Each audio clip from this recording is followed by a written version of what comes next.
How often, within an average day, would you say that you feel any kind of negative emotion? What about being triggered by another person? You see, these are the questions that we don't often consider, right? We're usually too busy with our daily activities. And when we have free time, our attention is often pulled away by 100 different distractions, which leaves us with very little time to actually look within. And if everything in life is going on outside of us, well, then of what real importance is our inner environment anyway? If it's your first time here, my name is Zach Michael, and we teach people how to free themselves from states of chronic negativity and self-sabotage so they can raise their level of consciousness and live their full potential while making their desired impact in the world. Now, if you genuinely want your experience of life to become better in some way, you've got to take these kinds of questions seriously because they serve as the bridge which takes you from disempowerment, where life happens to you, to an empowered existence, where your external environment is experienced as a direct reflection of your inner state of being.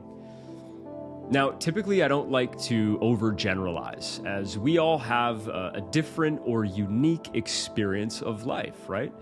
Culture, family dynamics, physical health, emotional well-being, they all influence our life experience. But for our purposes here, the mind can be categorized into essentially two different orientations: to me consciousness and by me consciousness. In to me consciousness, life appears to be happening to you. Arguing with your spouse, how you're treated by others in public, interactions with business prospects. The list goes on and on.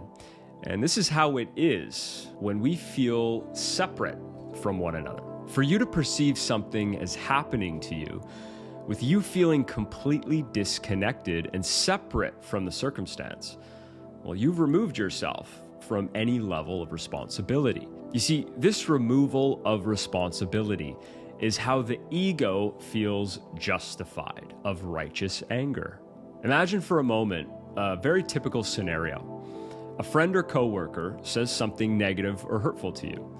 And let's say that you react with anger and resentment, and it feels justified until they take some kind of responsibility and apologize. Now, you see them as guilty until they agree with your point of view, at which time you feel that it's okay to forgive them. Your ego remains intact, and you appear to have won this battle of morals and ethics against the other person.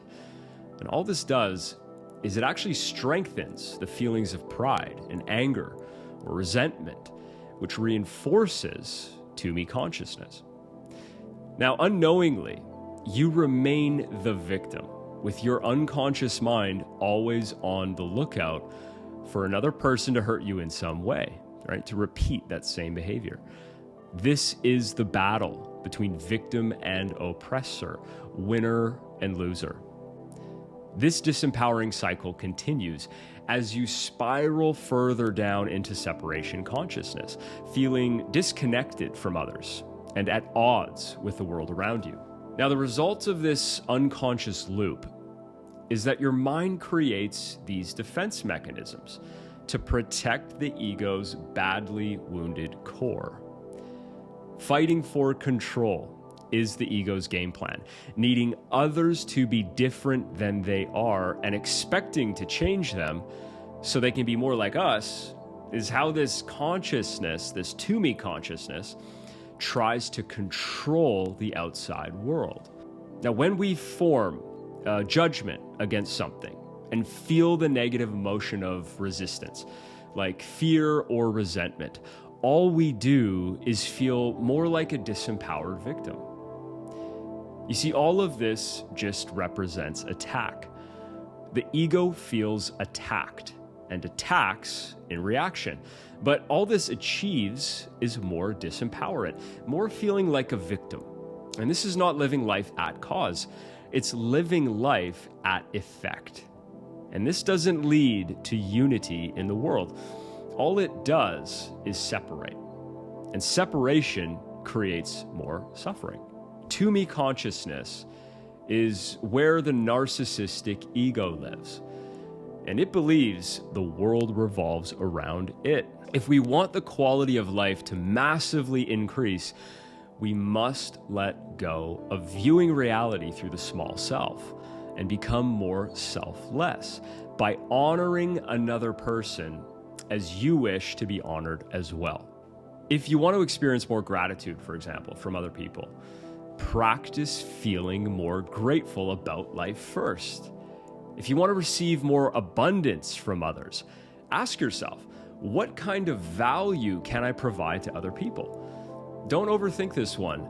A simple but powerful technique to receive the answer to one of these questions, if you're looking for inspiration, is to ask the question in your mind, let go of trying to figure out the answer, and simply notice what pops into your mind. It could be a thought, a symbol, a metaphor, or an idea. This is your inspiration talking. This is your higher self speaking to you. And when you're open to listening without judgment or expectation, you'll be guided towards the right direction. And all you need to do is act. To go beyond to-me consciousness requires self-awareness. I love the way Reinhold Niebuhr put it when he said, God grant me the serenity to accept the things I cannot change, courage to change the things I can, and wisdom to know the difference. By-me consciousness understands that while we may dislike what we see happening in the world around us, if we accept what is, rather than making it personal or becoming emotional, we can turn our attention inward, become aware of how we feel about it, and then choose to respond consciously instead of reacting unconsciously. Now, this flip in your perception, it sets you free from unconscious reactivity, and it enhances your degree of responsibility, your ability to respond to life instead of reacting to it. You go from living life unconsciously at the effect side of the equation to living consciously and at cause. Through by-me consciousness, we let go of expecting other people to change, and we recognize that it was our very own ego position of dislike that generated the state of inner negativity in the first place. We place the responsibility on ourselves to find freedom from suffering and realize that the very source of it was our internal resistance. Now, if you like this video, be sure to subscribe and check out our episode on using triggered states of negativity to experience lasting change and freedom within.